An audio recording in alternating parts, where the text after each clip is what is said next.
pass me that lovely little gun. My dear, my darling one, the cleaners are coming one by one. You don't even wanna let them start.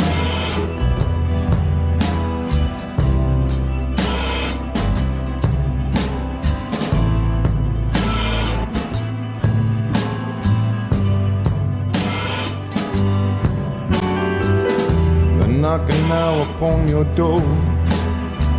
They measure the room, they know the score. They're mopping up the butcher's floor of your broken little heart.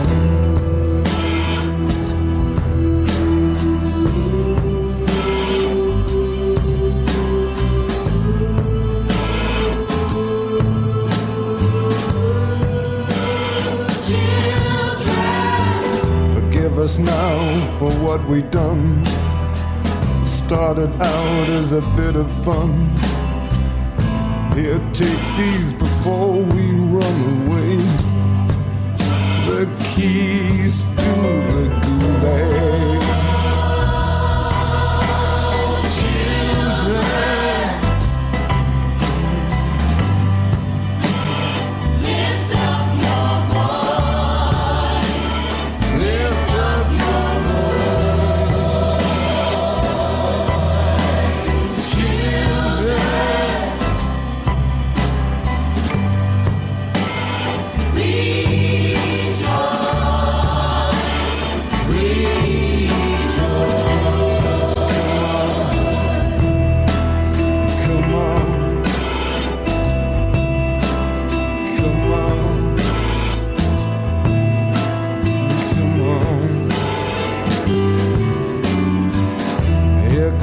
Frank and poor old Jim, they're gathering round with all my friends. We're older now and the light is dim, and you are only just beginning.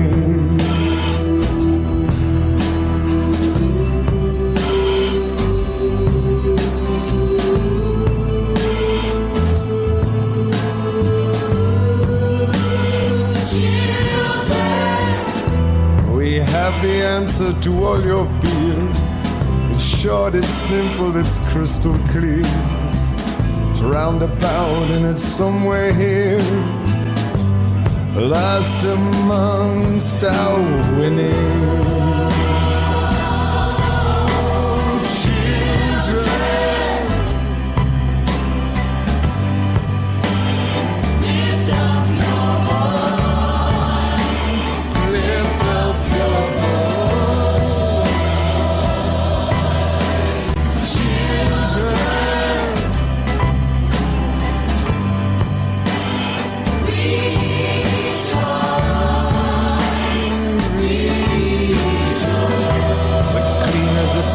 Job on you. They're hip to it, man, they're in the groove. They've hosed you down, you're good as new, and they're lining up to inspect you.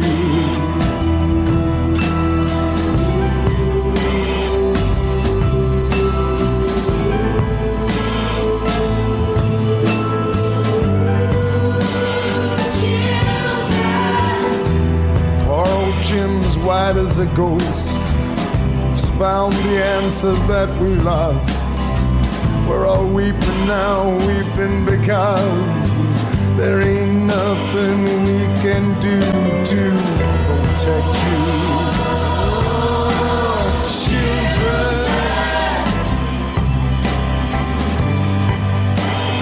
lift up your voice, lift up.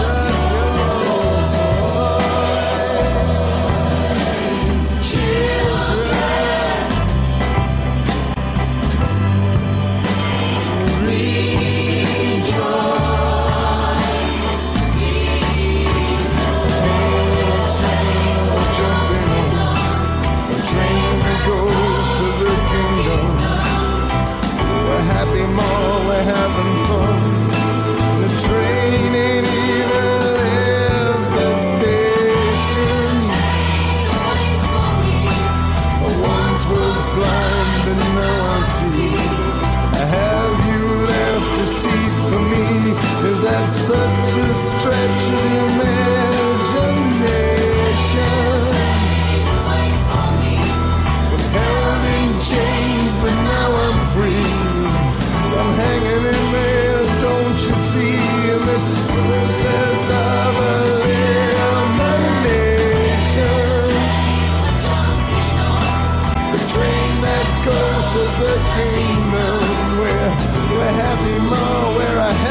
fun. It's beyond my wildest expectation. The train that goes to the kingdom. We're happy, Ma, we're having fun. The train ain't even late at the station.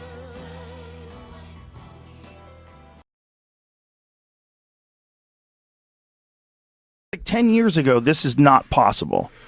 No, and it's accelerating and not decelerating yet, but I'm beginning to sense that there's a pushback. Oh, yeah. Because I think they've made a serious miscalculation. They pushed so hard and so long that they've started to wake up middle America to the point that they're saying, wait a minute, what? That's not okay. When they start rewriting history, when they start rewriting science, when they start trying to get the government to co-parent with you, with your child, people start saying, okay, whoa, wait a minute. I didn't mind when you were running around here talking crazy, but now you're starting to get into my business. Like my grandmother used to say, now you've gone from preaching to meddling now. Well, you know what's happening in okay. Canada, right? I mean, What? Canada has some pretty insane cases that are going on right now. So there's this guy that was talking about these issues of parents' rights in Canada, and he specifically said that parents don't have rights in Canada, that they have, I feel like he said they have obligations. Is that the term he used? I'd like to say, first of all, there's no such thing as parental rights in Canada. There are parental responsibilities. And in Canadian family law, the primary responsibility of parents is to support and affirm their kids. But he said under Canadian law, parents don't have rights. Like, what the fuck are you saying? Let me make sure that's exactly what he said before I get sued. But when I saw it, I was like, this is such a crazy thing to say. And if that's the way their law is structured, fix that. Like, who are other people to tell you how to parent your child? And who are these people? Have they been vetted? Are they really good at parenting? Rebecca put a teacher's creed into words when she said, there's no such thing as someone else's child. No such thing as someone else's child. Our nation's children are all our children. This has been my first year in preschool with a class of my own, teaching alongside another queer neurodivergent educator, and we have been rocking our twos class. We've been talking about gender and skin color and consent and empathy and our bodies and autonomy. It's been fabulous. But our teaching team is shifting and a new person is being onboarded, someone with many years of experience. So today at the lunch table, when the topic of gender and genitals came up, one of our students plainly looked up and said, well, I'm a girl today, but I know that teacher Co isn't. No, they're NB. And the look on the incoming teacher's face was priceless. She was shocked in a good way, and she just looked around at the two of us and said, this class is incredible, and I am so impressed. We can keep going on and on. Actually, the latest now is Project Veritas has released a hidden video of a so-called teacher in California who's also a member of Antifa. Take a look. I have 180 days to turn them into revolutionaries. How do you do that? How do you Scare the fuck out of them. Yeah. Sacramento organization that is under the banner of Antifa is very loosely organized, right? So that, yeah, when there's like right-wing rallies and stuff, then we'll create an opposition to that. Yeah. Beautiful. Where would he go to connect to some of these organizations? I post a calendar every week, and then and I do it for extra credit, so they get points for doing it. And so that encourages them to do it. And I've had students show for protests, community events, tabling, food distribution, all sorts of things. When they go, they take pictures, they write up a reflection. That's their extra credit. I have an Antifa flag on my wall, and a student complained about that. And he said it made him feel uncomfortable. Well, this is meant to make fascists feel uncomfortable, so if you feel uncomfortable, I don't really know what to tell you. Maybe you shouldn't be aligning with the values that this is antithetical to. Everybody remember the new lyrics? And Attitude, wow! There's a place called the rainforest that truly sucks ass. Let's knock it all down and get rid of it fast. You say save the rainforest, but what do you know? You've never been to the rainforest before. Getting gay with kids you things you might not like to hear. You only fight these causes cause caring sells. All you activists can go fuck yourselves. That was so inspiring. What a wonderful message.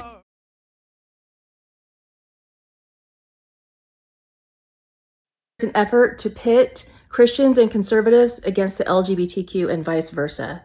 And we cannot allow ourselves to fall into that trap. My personal feelings on the LGBTQ people is live and let live. But the rainbow banner has been hijacked by Marxists. And they're not content with adults. They have our sights on the children. They already have the systems in place to indoctrinate the children in the schools and in the culture at large. They're using the pain of the LGBTQ as a shield so they can try to get away with this indoctrination. And what's the whole point of this indoctrination? So first of all, sure, they would love to queer and trans as many kids as they could, but that's not where they stop. They want to turn all the rest of the children into allies. And they're doing this for a few reasons. Number one, it destabilizes the family, both the current family structures and the families these kids would have had in the future. Number two, it destabilizes religion. Thirdly, it just destabilizes society at large, and these children become highly vulnerable to political radicalization. The organization Gays Against Groomers understands this. This is why they put out this statement yesterday, June 1st.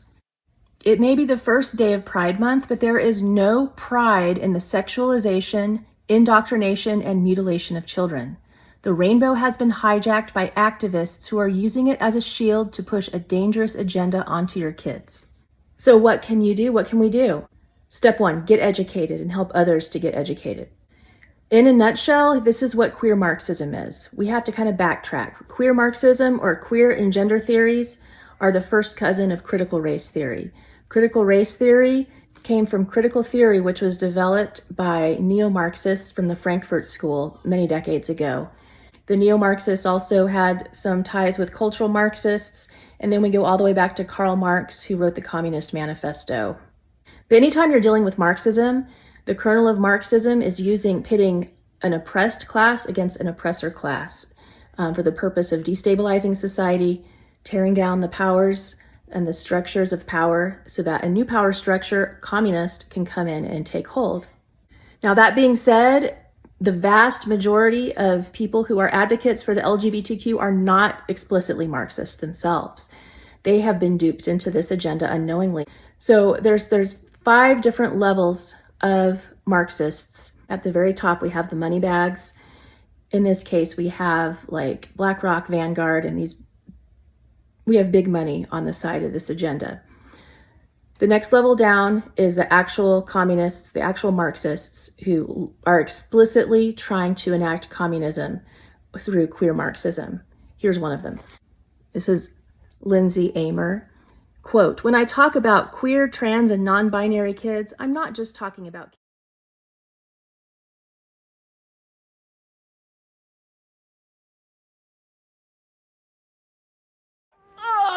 Neo-pronouns, not neo-pets. Oh, well, what the hey are those? I'm glad you asked. First and foremost, your gender and your pronouns are not connected. If you identify as female, you can totally go by he, him pronouns if that's what you like.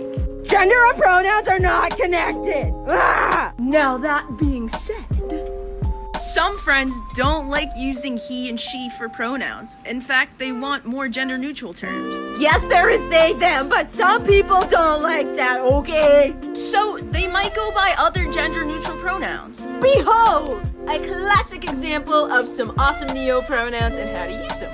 Woo! Pretty simple stuff. And just remember, we love our neo-pronoun using. Whatever your personal life is as a queer person, you go ahead, champion that. But how dare you call yourself a queer teacher and then expect everyone to just bow down to you? You know, this is the problem. You are a teacher. Your identity choice has nothing to do with teaching these students what you are supposed to be teaching. You're an art teacher. Awesome. Maybe you're a great art teacher. Awesome. But why does the queer need to come into the art? And why are you so obsessed with being a queer teacher? And queer teachers are under attack. You know why queer teachers are under attack? Because you are not following the school policy. Keep your personal business, including your social media posts, out of the public eye in the school system. It is why you got fired. Deal with it. So now I'm going to get to this next part, which is actually so absurd. It's incredible. I actually learned something. Okay, so now she gets an email from HR. Okay, so watch this. Email from my HR manager asking to sit down to talk about my social media posts. Right. I hadn't posted about working at school on TikTok in a couple of weeks. Okay. And the only post I could think of was where I let the art club kids face paint my face so for practice before a big football game. And I thought for some reason HR wasn't going to be happy. I let them face You already paint my knew. face and were going to yell at me. You already knew that That post. wasn't the case at all. Considering the comments on this video were so horrible. What? People are just telling you you're a teacher. Have boundaries. That's what the comments say. You need boundaries around kids. You're an adult teacher. I do believe this was the motivation for the hater to commit the crime. It wasn't one hater that got you The morning of fired. November 2nd, before my meeting with HR, I was notified by email by our substitute booking website. Here we go. That all of my jobs that I had booked out till March were taken away from me and I was released from working them. Okay, why? Immediately, I got a gut-sinking feeling in my stomach and realized something more serious was going on. Oh, really? I had no clue what it was. When I walked into the meeting, my HR manager asked me if I knew why I was here. I said I had no idea, besides wanting to talk about my social media posts. They then pulled out a yellow folder. Here it comes. And slid 2 screenshots of 2 old thirst traps across the table. Wow. And I was just like... Now play innocent. Look, play innocent. Oh my God. Wow. I haven't seen those in years. That's just so obvious what's going on. So, the fact... month of me making TikToks every day. Unbelievable. Pretending like they didn't remember that they posted thirst traps. And if you don't know what a thirst trap is, I could actually put the definition, but I think you probably understand what a thirst trap is. Just that alone. And this is a teacher of kids. And now they're acting like, oh, I didn't realize I put that up there. And my students were looking at it. Fired. Hi, my name's Knox Zajac. I'm 11 years old and I go to Wyndham Middle School. I'm a 6th grader. I was in the library and this book was on a stand. I'd like to read you a page. My back over my hips as I asked if we should take our clothes off. And he's saying yes before I finish my sentence. He's pulling off my t-shirt, laughing when I can't undo his shirt buttons. He's undoing my belt. I'm reaching into his bedside drawer for a condom. We're kissing. Again, we're rolling over. Obviously, you can see where this is going. I don't know if it's because we're feeling especially emotional or just tired, or these past couple of weeks have been too much. But this reminds me so much of the first time we had sex. We were both fucking terrified, and the whole thing was kind of terrible because we didn't know what we were doing. But it was good too, so good, because we were a mess of emotions, and we were scared and excited, and everything felt new. So this sort of feels like that. Nick touches me like he's scared that any minute. Now, this book was at my middle school, and it was on a stand. When I rented it out to show my dad it, the librarian asked if I wanted more and if I wanted a graphic novel version.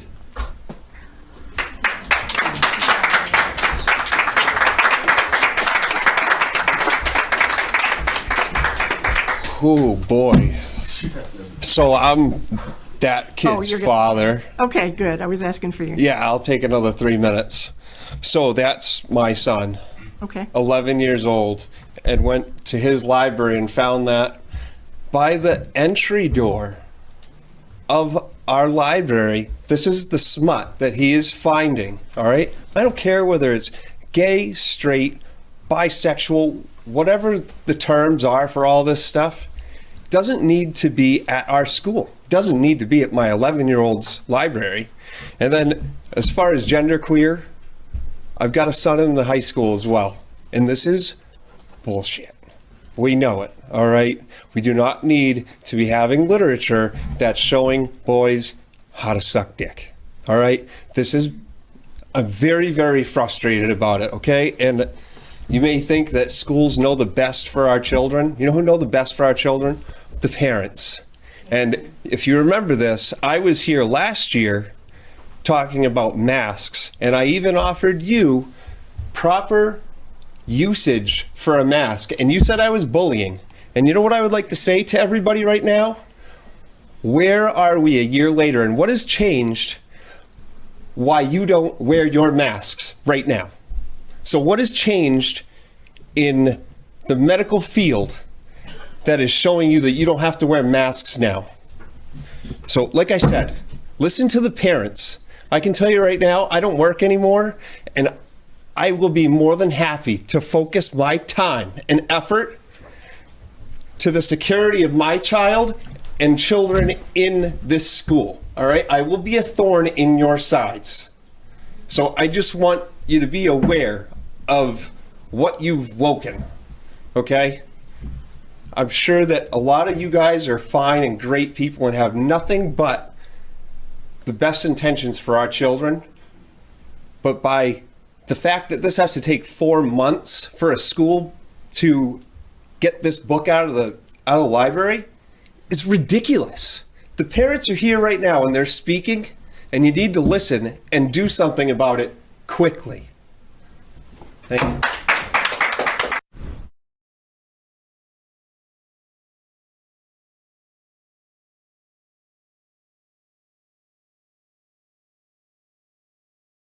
Hi, baby. Are you a boy or a girl? Funny you should ask, Sid. One of the first things they check when a new baby is born is what kind of body parts they have. They do that to determine a baby's sex. Most of the time, it's easy to determine, and sometimes it's more complicated. This one has a penis. It's a boy! This one has a vulva. It's a girl! Congratulations! Whoa, let's hit the brakes, people. The way your body looks on the outside is only part of the story. What? Stay with me, gang. This is important. Hi, little one. Your sex refers to your physical body parts, remember? But there is also something called gender, which is how you feel inside your body and who you know yourself to be. And your gender, how you feel on the inside, doesn't always match the sex you were called when you were born. Okay. Let's say you were born with a penis and you feel like a boy inside.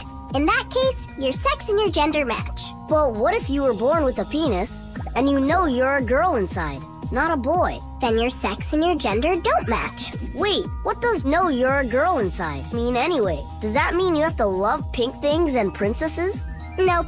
Sometimes people refer to things as girl things and boy things, but this is just how people sometimes classify things, usually to make it easier to sell stuff to kids and their parents. Clothes, toys, and games are for everyone. You don't have to be a boy or a girl to like a certain thing.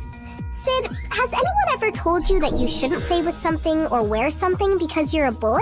Well, yes. The body parts you were born with don't always dictate who you are, how you feel, or what you like to play with. Ah, that's such a relief.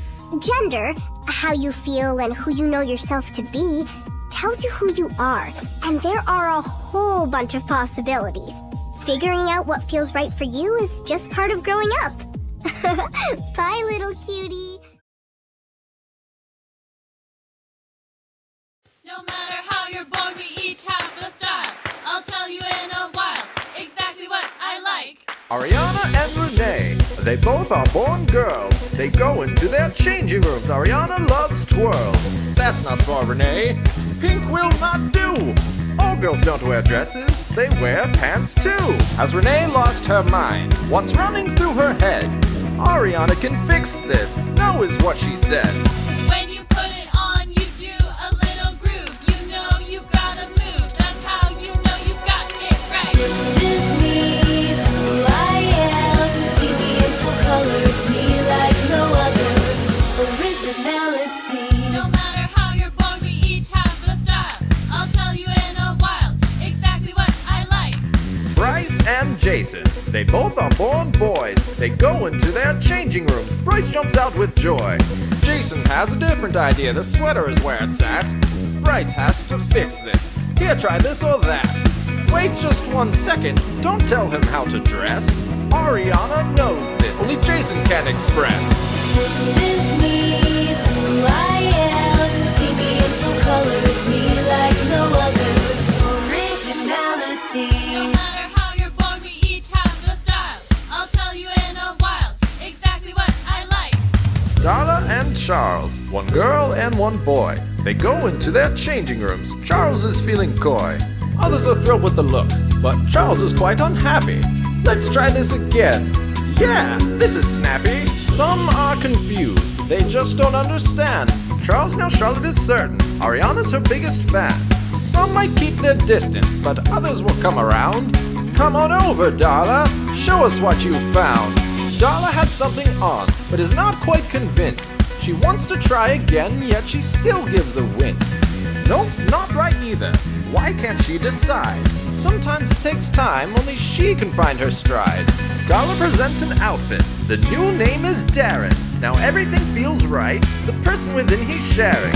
When you put it on, you do a little groove. You know you've gotta move. That's how you know you've got it right. This is me, who I am. See me in full colors, me like no other. Originality. Here we have Skylar, born a boy or girl. Not interested in the girl look. Won't give the boy look a whirl. Skylar wants a new path, and it isn't one of those. This is a unique look from Skylar's head to toe. When you put it on, you do a little groove. You know you've gotta move. That's how you know you've got it right. This is me, who I am. See me in full colors, me like no other. Originality, who I am. See me in full colors, me like no other. Originality.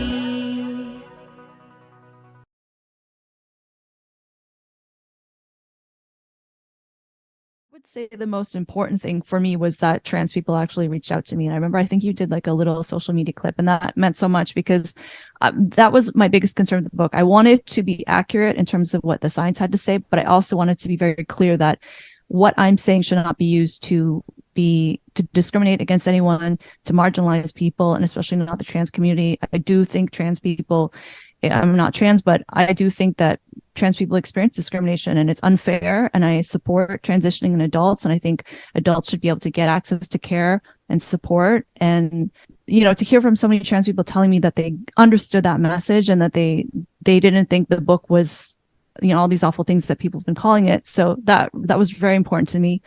I would say I got some backlash, you know, from people who probably didn't read the book. My sense, I can tell when someone is angrily tweeting at me or leaving nasty reviews of the book. I can usually tell whether they've actually read it or not, just because when you write a book, you know, you put so much time and energy and really like your life and your heart into it.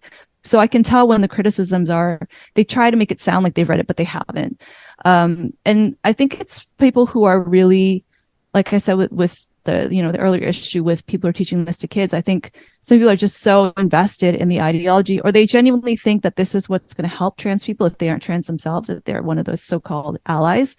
And so they see someone like me as a threat. But what I found really interesting is that some of the criticism, people were claiming I said things either in the book or just that I believe things that I don't believe. And I very, very clearly say that I don't believe those things. And in the book, I clearly state that do not use what I'm saying here to justify this view. But there are people who will claim that I have these views. And at first I wasn't really sure why they would do that, because I thought, well, you're not really helping the cause by lying. But then I realized I don't think for some people it's even about really helping anyone. It's really about them. They have a personal mission and they're just trying to tear other people down. So it was, you know, it's been a very interesting experience for me. I'm very grateful for all the opportunities I've had. I don't ever want to seem like I'm complaining. Within sex research in particular, I feel like sex research was the canary in the coal mine because we saw this coming decades ago in that one professor, Michael Bailey at Northwestern University, there's been a long history that's ugly between sex researchers and transgender activists. And Michael Bailey wrote a book, I think it was 2003, that really enraged some activists. And I have to say, trans activists don't speak for all transgender people. I have many trans people who've reached out to me over the years telling me that they actually agree with me. But I feel activists tend to be the most vocal. They tend to be the most aggressive. And so after researchers saw what happened to Mike, I mean, in the book, I talk about the things that they did to him. Some of them were very unethical and they really tried to ruin him professionally and his personal reputation as well. And so after that, people said, well, I'm not touching the subject because it's just not worth it. And so anyone who has tried to counter trans activists since then also face really serious, repercussions. So I think that's been part of it. And I think also with more broadly with this ideology that students are being taught this and they graduate, they go out into the real world, they get jobs. And a lot of people, even 5 years ago, I would say, dismissed a lot of this ideology, especially around gender. They would say, that's only in academia.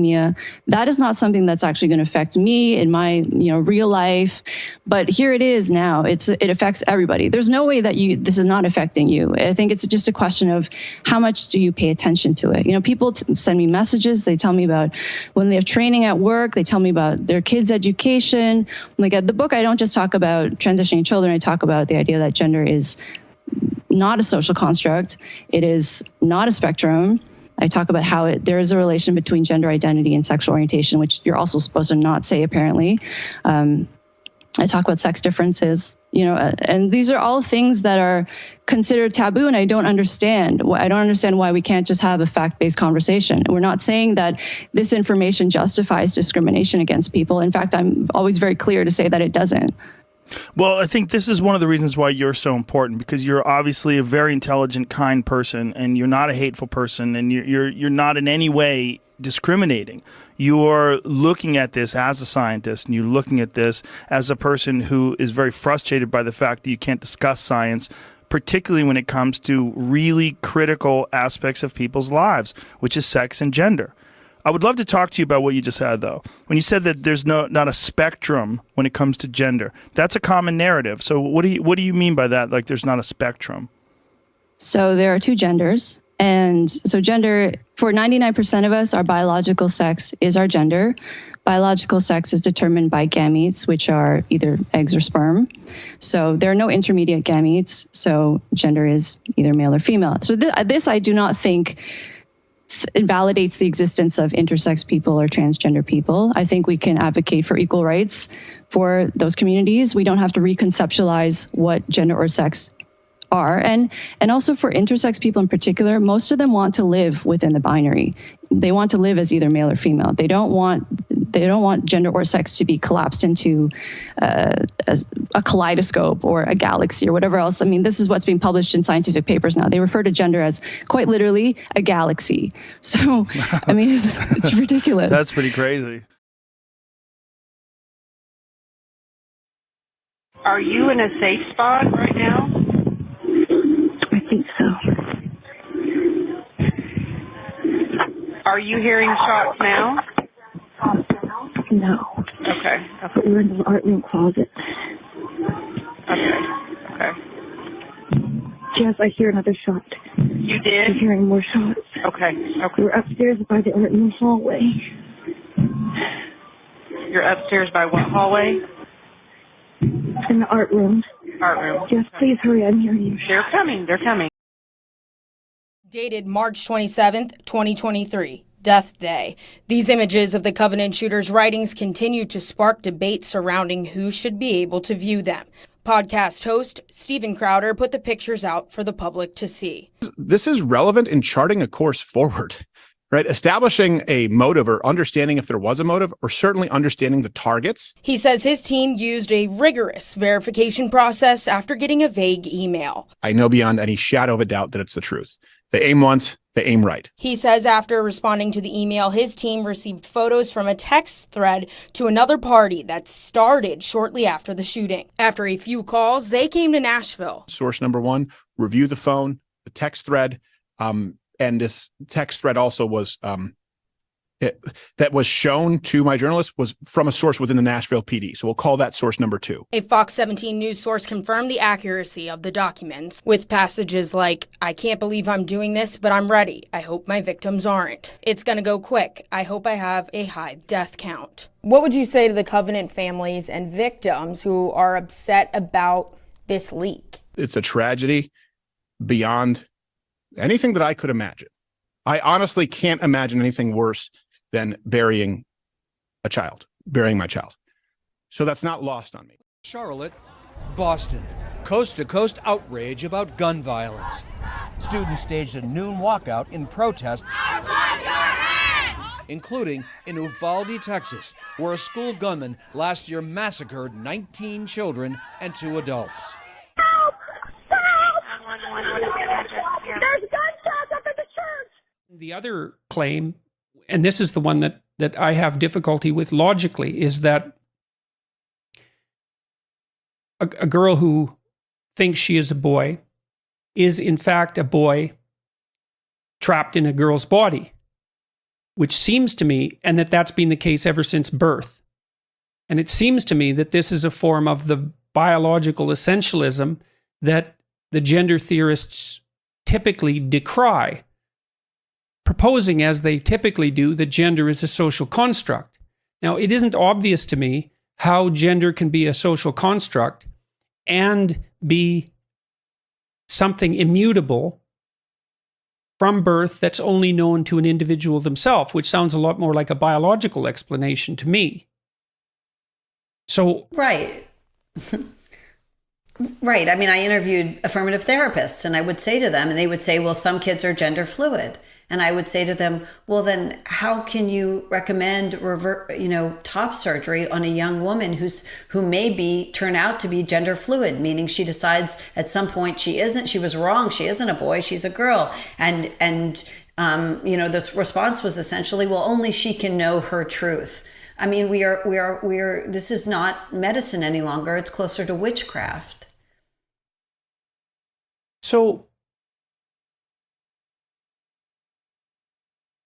let me start at the beginning and outline the hypothesis of the book. So over the last 5 years, there's been a tremendous transformation in the language and the conceptualization that's been applied by medical associations in relationship to gender. And gender is being defined as something that's a personal choice, essentially, and that personal choice has been extended to the domain of physiological transformation. And medical professionals are now required to accede to any requests for physiological transformation on the part of their clients or patients as a consequence of the mandates of their professional organizations. And the consequence of that has been a shift in the transgender phenomenon from a tiny percentage of primarily males to a 1 in 50 percentage of primarily adolescent females, many of whom are undergoing the full physiological, or many of whom are undergoing at least part of the physiological transformation process. That sums it up, essentially, I believe. I'm not sure I totally followed that, but I think so. Okay.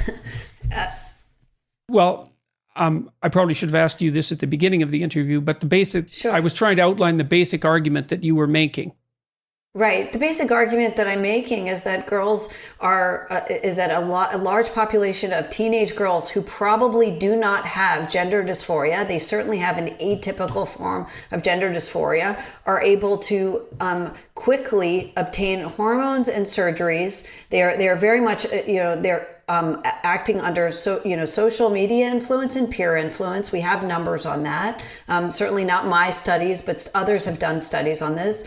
And they're acting under the influence of peer influence and social media influence. They are quickly obtaining hormones and surgeries, and there is virtually no medical oversight of this process.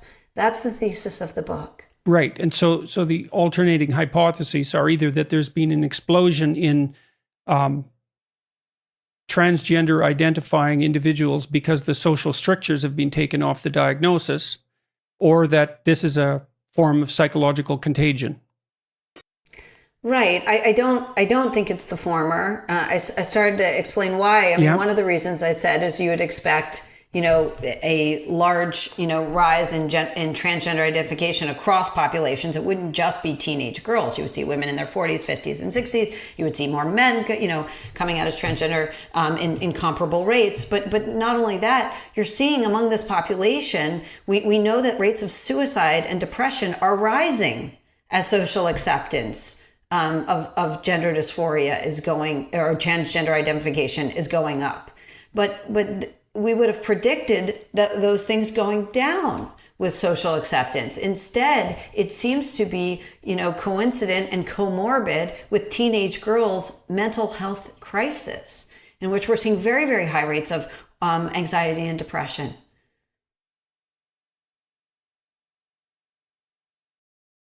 More than just depression and anxiety and autism. I felt like there was something else. And initially I thought that something else was filled by gender dysphoria. I think that being sexually assaulted absolutely contributed to my gender dysphoria getting stronger and wanting to be a woman even less. I was diagnosed with ADHD, autism spectrum disorder, traits of borderline personality disorder, traits of post-traumatic stress from childhood bullying. I had suffered from an eating disorder. I had had a suicide attempt. Around the time I was 11 or 12, I developed anorexia nervosa. And then years later, it led me to develop body dysmorphia, which I falsely, wrongly attributed to being gender dysphoria. So it was easy for me to be like, I'm mentally ill and depressed and weird and androgynous. Actually, I'm mentally ill, weird, depressed, androgynous, and trans, and I need to be a gay man, and that's how I'll be loved and accepted by everybody that I love and want to love me, and that's how that started.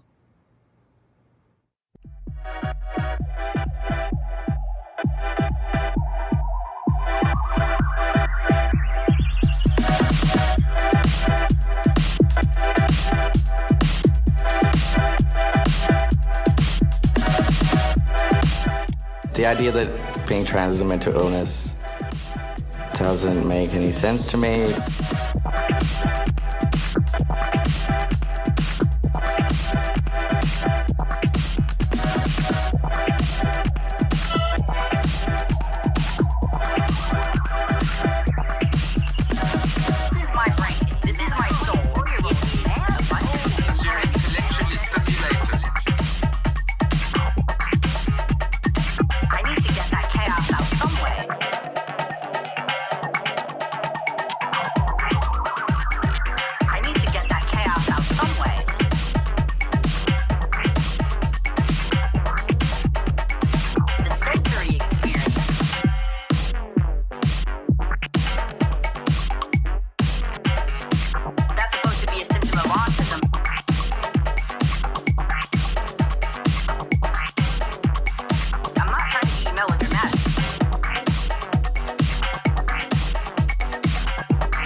Because you're intellectually stimulated.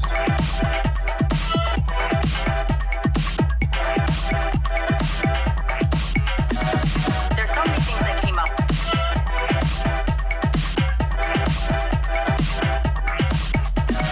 I'm like, passion.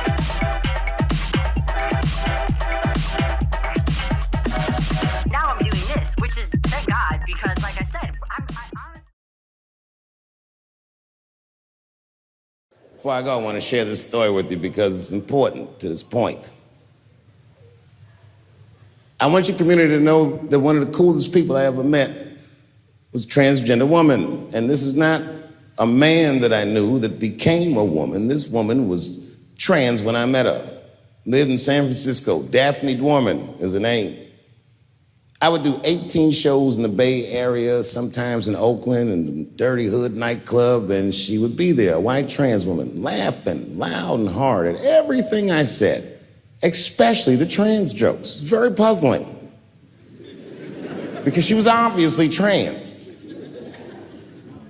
And one night after one of the shows, I met her. And what it was, turns out, it was her dream to be a comedian. And I was her hero. It's very moving. I could not dislike somebody that felt that way about me. We became fast friends. And when I made that special Sticks and Stones, right as it was coming out, I happened to be in San Francisco and I wanted to do a show, but I needed an opening act. And I remembered that trans woman I had met. So I called her on the phone. And I called her myself. I said, hey, Daphne, this is Dave Chappelle. She couldn't believe it. And I go, I'm in San Francisco. And then she started saying a bunch of wild stuff. I was like, relax now. I don't want any pussy. I was, I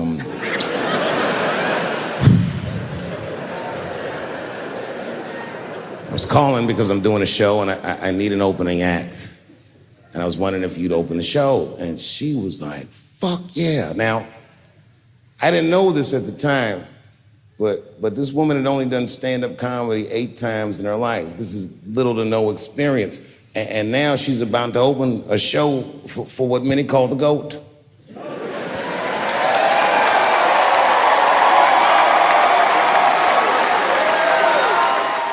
She's an amateur in stature, but in practice, she was very professional. She showed up early, which is something I appreciate, because I like people to be on time. She was dressed to the motherfucking nines. I mean, I'm transphobic, and even I was like, you look nice.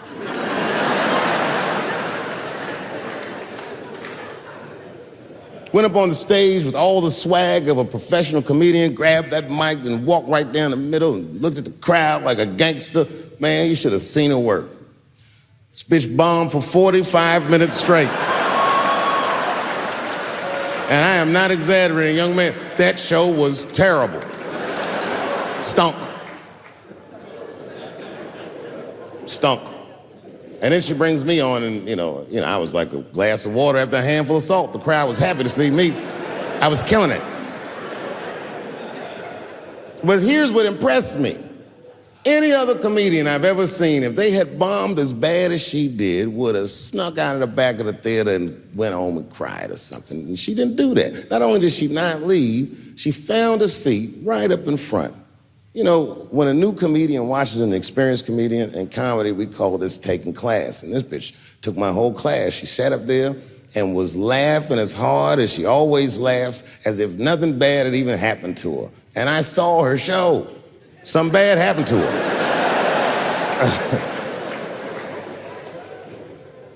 She was drunk. So she starts talking to me while I'm on stage, but the way a person would talk to a television when they were alone. She's talking to me like that. That didn't bother me because I knew her, but the crowd didn't like that shit at all because she sucked. And a guy in the back of the room stood up, and Daphne's hair was dyed blonde at the time, and the guy screamed out, and his energy felt wild as fuck. He said, hey, Daphne! And everybody kind of clamped, like got tense. We didn't know if it was a heckler or active shooter. And he said, does the carpet match the drapes? Yeah, it was fucked up. The whole crowd kind of groaned because it was so, like, mean. Everybody groaned except for Daphne. She kind of laughed, which was weird. And she didn't even look all the way back. She said, sir, I don't have carpets. I have hardwood floors. Just like that. Just like that. And boy, when she said that shit, it blew the roof off the place. Cut through all the tension. With that one joke, she made up for 45 minutes of a stinker of a show. And after that, she could do no wrong. And I kept on rocking. She kept on talking to me. And then the show became something cooler than a show. Just became like a conversation between a black man and a white trans woman, and we started getting to the bottom of shit. All them questions that you think about that you'd be afraid to ask, I was just asking them, and she was answering them, and her answers were funny as shit. The crowd was falling out of their chairs. And at the end of the show, I go, oh, Daphne, I said, well, that was fun. I go, I love you to death, but I have no fucking idea what you're talking about. The whole crowd laughed, except for Daphne. Now she looks at me like I'm not her friend anymore. Like I'm something bigger than me, like I'm the whole world and a guy. And she said, I don't need you to understand me. I said, what? She said, I just need you to believe, just like this, she goes, that I'm having a human experience. And when she said it, the whole crowd kind of gasped. And I gave it a Fight Club look. I said, I believe you, bitch. Because she didn't say anything about pronouns. She didn't say anything about me being in trouble.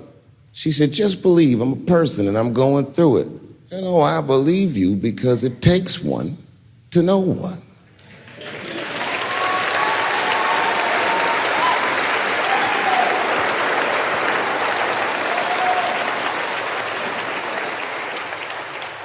Then I told the crowd good night, and they start going crazy. And before the applause gets to its crescendo, I say, and don't forget my opening act, Daphne. And the crowd stood up, and I looked at her, and tears came out of her eyes. She couldn't believe it was happening. I couldn't believe it was happening because her show stunk. And it was a great night. I remember the late, great Paul Mooney was there, a bunch of fly-ass comedy niggas was there. And we all went backstage and was just drinking and talking shit and laughing, and Daphne stole the room. She had everyone cracking up, spinning the yarn, telling us all these crazy stories about shit she be into. We all laughing real hard, and as she's telling us and everyone's laughing, I'm looking around, I'm like, oh my God, she is funny. I pulled her aside and I said, you're hilarious. I didn't know that when you were on stage. I said, you're doing some things wrong, but I can help you. I said, anytime I'm in San Francisco, why don't you open the show for me, and I'll just try to give you some pointers, see if you can't work this thing out. And she said, are you serious? I was like, yeah. And she grabbed me real tight, hugged me, squeezed me, and I pushed her all violently because I'm transphobic. I said, boundaries, bitch.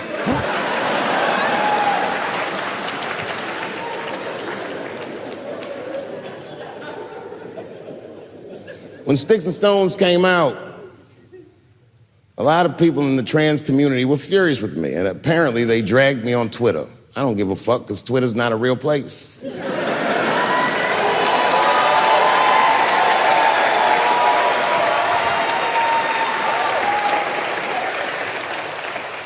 And the hardest thing for a person to do is go against their tribe if they disagree with their tribe, but Daphne did that for me. She wrote a tweet that was very beautiful, and what she said was, it was almost exactly what she said. She said, punching down on someone requires you to think less of them. And I know him, and he doesn't. He doesn't punch up, he doesn't punch down, he punches lines, and he's a master at his craft. That's what she said.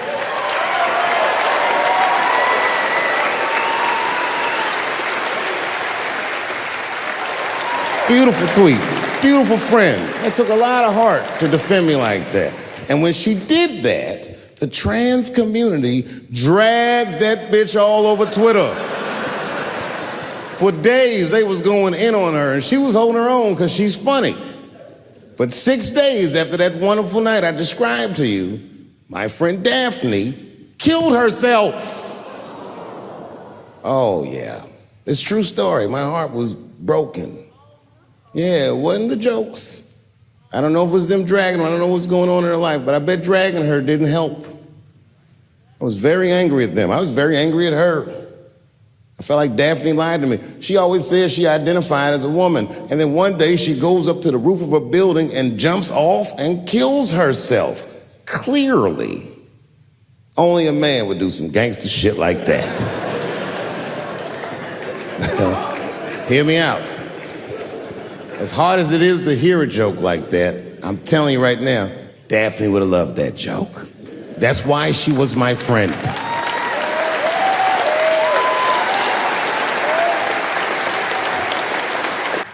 I was reading her obituary, and I found out she was survived by a daughter. And the moment I found that out, and this is true, Anderson Cooper from CNN texted me. And all he said was very nice. He said, "I'm sorry to hear about your friend." And I texted him right back, "New phone, who this?" He said, "It's Anderson Cooper." I said, "Oh," I said, "Anderson." I go, "Look, I need to find her family." And he texted me right back with all the phone numbers and all this information. I say this to say, if you ever want to know about anything gay, call Anderson Cooper from CNN. This nigga is faster than Google.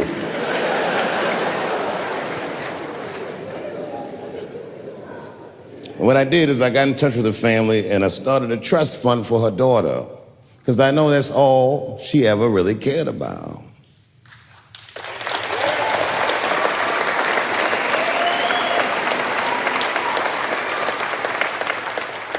And I don't know what the trans community did for her, but I don't care, because I feel like she wasn't their tribe, she was mine. She was a comedian in her soul.